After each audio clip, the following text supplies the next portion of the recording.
What's going on, guys? Today I'm going to be showing you how to fix your display or the frame size of your video in Adobe Premiere.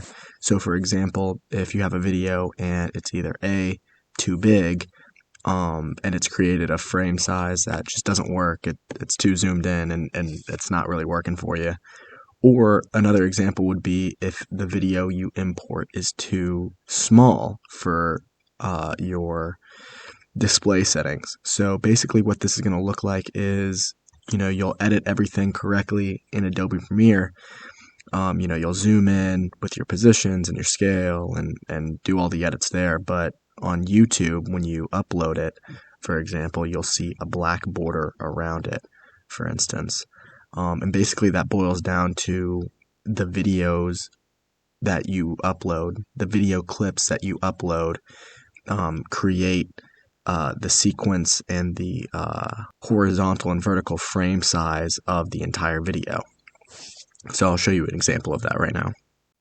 So as you can see here, you can edit everything correctly in Adobe Premiere, but it's just this small box in the YouTube display. So how to fix that? So in order to fix that, you want to select your timeline so that there's this blue kind of border around it.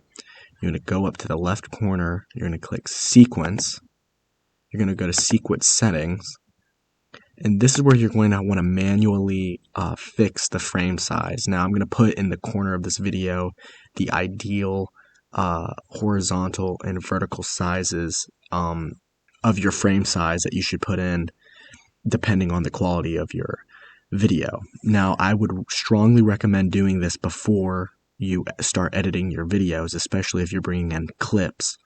That way it will save you from the headache of having to adjust the frame size and then having to re-edit all the zooms and clips that you want to edit.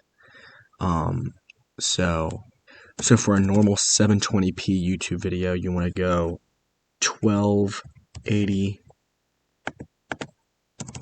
by 720, and then changes to preview file format. That's just basically saying it's going to change the way that your display is looked. You press OK with that. Now it's smaller, but when you go in and edit it and you upload it to YouTube, it's going to be back to normal, and it's going to fill up the entire screen. So when I zoom out here, that's how it's supposed to be. Thank you guys for watching.